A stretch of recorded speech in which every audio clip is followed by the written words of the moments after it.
All right, Bridge Nation. Yeah, man, it's time for Morning Meds, and this is where we have conversations on topics that move the social, entertainment, and community gauge in a positive direction. And you don't know the vibes after the reasoning. We hope we leave you guys with something worth medsing at the end.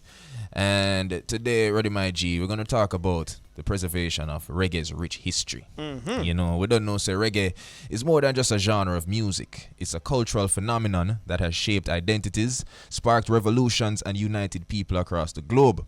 And as we celebrate Reggae Month, it's crucial that we recognize the importance of documenting and honoring the pioneers, the innovators, and moments that have defined this iconic sound. So today is our very, very interesting reasoning, Roddy My G, and I'm honored to have with us on Zoom Dr. Deborah Hickling, whose role is a culture and communication in development specialist and also an author who specializes in cultural economy. Sounds like a good time. So, Right on time. yeah, man. Good morning, Dr. Hickling. Morning, you're laughing after me because sometimes these things are seen as dull and boring, the No, dull and sir. boring side Dr. of Hickling, culture and I, s- creativity. I smile because I have a good friend and colleague where believes reggae is not about academia. People know to study reggae. Reggae is supposed to be just something where, originate from the grassroots and people in academia nothing do nothing with it.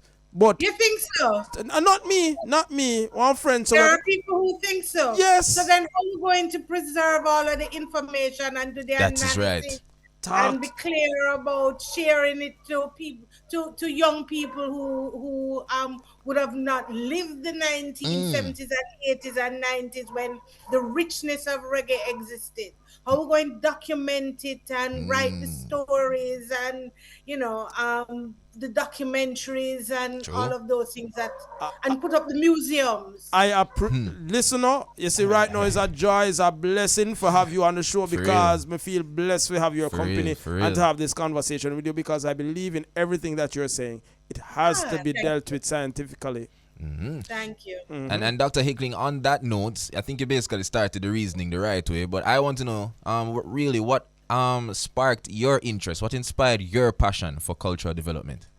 I have lived culture and cultural development. What I think really started this, that got me on here, was a Facebook post that I made about a fire that happened at the museum. The People's Museum in Spanish Town last week, and actually the people of Spanish Town came and put out the fire, and so not very much damage was done to the place. But I was musing that my grandfather was the first curator of that museum. He left there in about 1961, even before I was born. And so I've had a long and rich history. My entire family has been involved in culture and creative industries for generations. And so I guess I'm born and grow in it. And I've been a cultural practitioner. I started out in television and theater and moved into academia later and policy development for cultural and creative industries, which is where I am now. Wow. And you mentioned museums earlier. Can you elaborate to the Bridge Nation for those who just see museums as a place for picnic for go up on field trip? Can you just tell people the importance of establishing museums as it relates to Yeah, chronicling reggae's journey?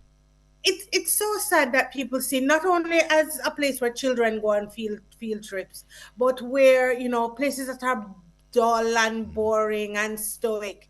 I want us to think of museums as a place where the stories of our history and our heritage are stored.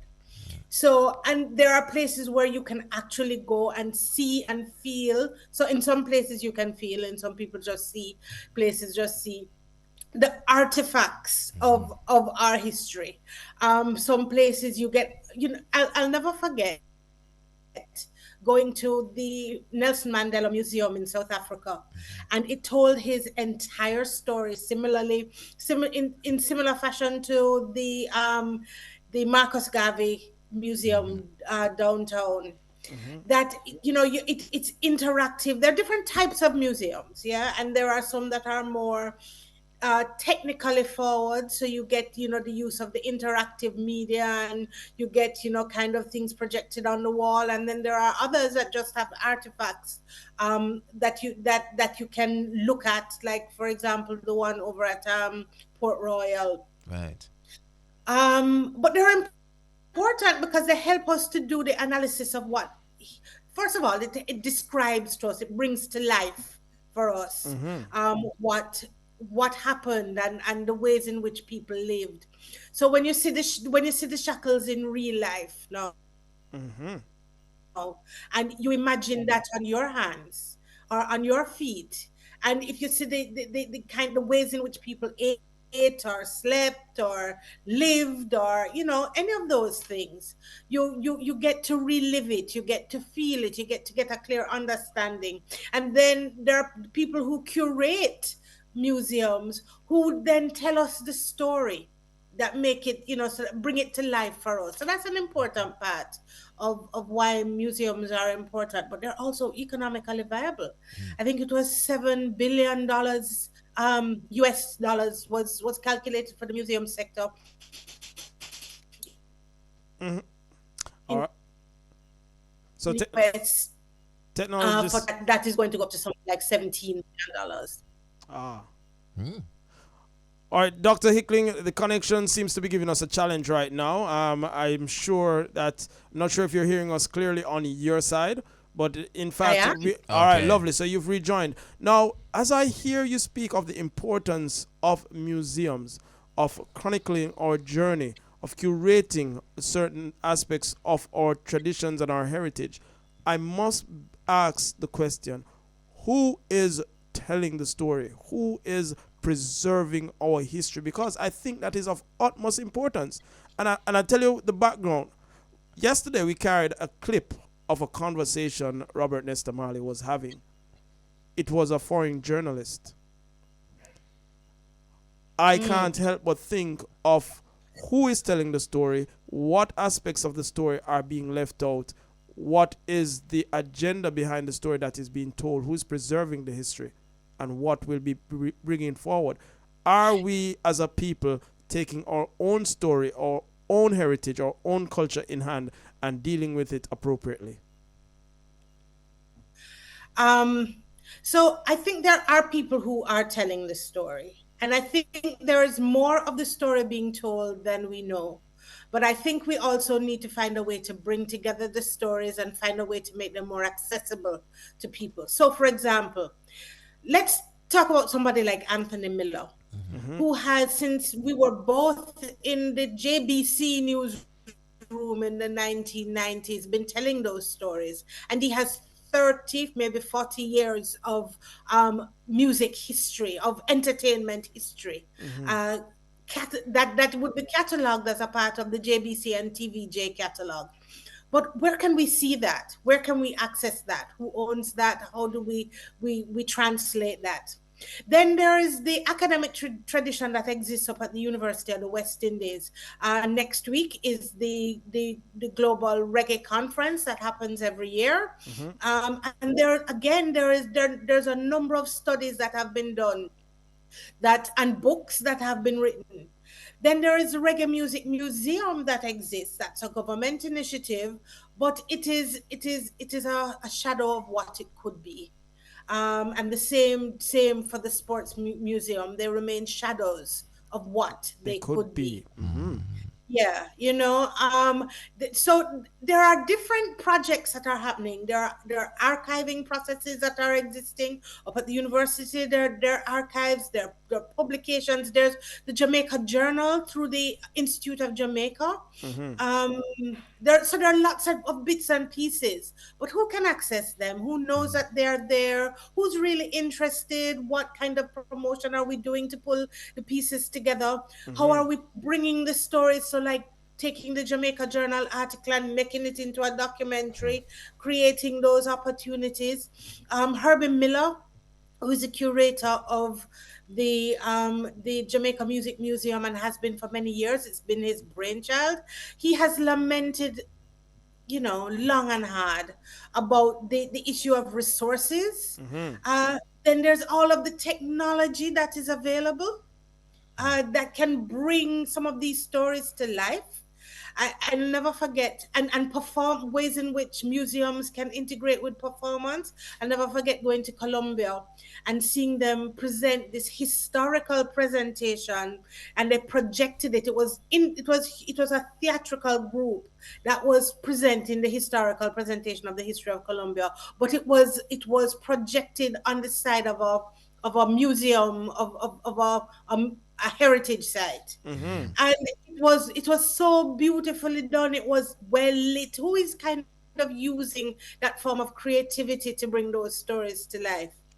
Then, there's the tourism side of it. They say that we should really create museums for ourselves, but there are people who do want to come from outside to see them. And the Caribbean Tourism Association tells us things like 80% of the tourists that come to the Caribbean are historical and museum tourists. And 40% of the people who travel here will want to do at least one historical visit. Why aren't we Important. taking advantage of that? I just want, you see, I'm on the outside, so I'm looking in, and you are in it more in depth than myself, and I want to hear you advocate for it. Because me feel like it don't exist. I feel that we are late on the ball of putting our history on paper, of preserving certain artifacts, of taking control of our legacy. I think we're But late. it's not even just on paper, So take, for example, now,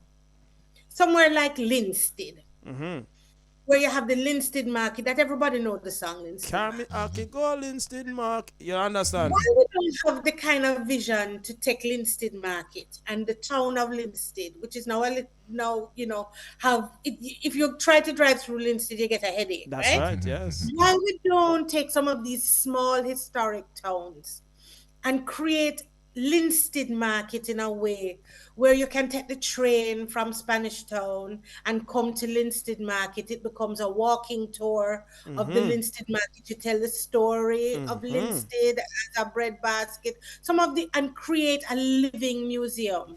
There are museums in the world, where you can literally. I'm not talking about dressing up people in period costumes. I'm just talking about having people come and live Linstead Market and be able to enjoy the story Yes. as you go through. That's There are true. so many ways that we can be ingenious and creative, and allow for our people to kind of enjoy the fruits of our history and their own labor. Yes. Now, Dr. Hickling, what's interesting as our reasoning comes to an end, what's interesting is that I know that there's somebody in the Bridge Nation right now thinking, oh yeah, when Dr. Hickling talks, she's speaking on behalf of people who in the field, who in the space, for them job for preserve reggae and preserve our history.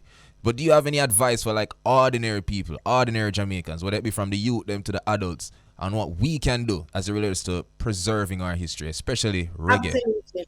Absolutely. You live in a museum. You have a grandmother, you have a grandfather. An assignment for one of my sets of students when I was teaching script writing. I told them, go and interview somebody who is a third generation. It don't have to be a grandparent because they may not be alive, but it may be somebody, Uncle Tom, and so on, and get an idea of who they are and how they relate to your life. Just get an idea of how things have changed. And people came back crying because of things that they learned about themselves that they didn't know, and that they learned about their families that they didn't know, pictures that they had found, things that they had lived, experiences that they had had. And it kind of turned on something in their own heads that said to them, hold on a minute, um I am somebody. I come from somewhere. I have a history. I have a heritage. I have a family who have done X or Y. They found out things that their family would have done that they wouldn't have known before. And so live the museum. Go and figure it out. Figure out what your history is, and then you'll be in a position to kind of make some decisions for your present. That's what I would say to ordinary people. Your home, your life is a museum. Tell the stories and tell the stories to your children. Preserve the stories. Then Tell it to they your will, children. yeah, Yes. yeah, absolutely. We love that. We love that. Well, Dr. Hickling, that's all the time we have. But we thank you so much for the reasoning, and we wish you all the best. Any plans for you specifically for Reggae Month? I'm doing all sorts of things. I am also the opposition spokesperson for culture and creative industries, and so I'll be up and down doing all sorts of exciting things wherever they are. One of the things about my portfolio is while there are things that need to change, it's wonderful to be able to experience the work of cultural and creative practitioners who are doing so well, regardless of the structure, the absence of structures to make things better for them. We love that. We love that. Dr. Deborah Hickling, Bridge Nation culture and communication in development specialist and author who specializes in the cultural economy. Thank you so much, Dr. Hickling. Have a great day. You have a wonderful day. Cheers.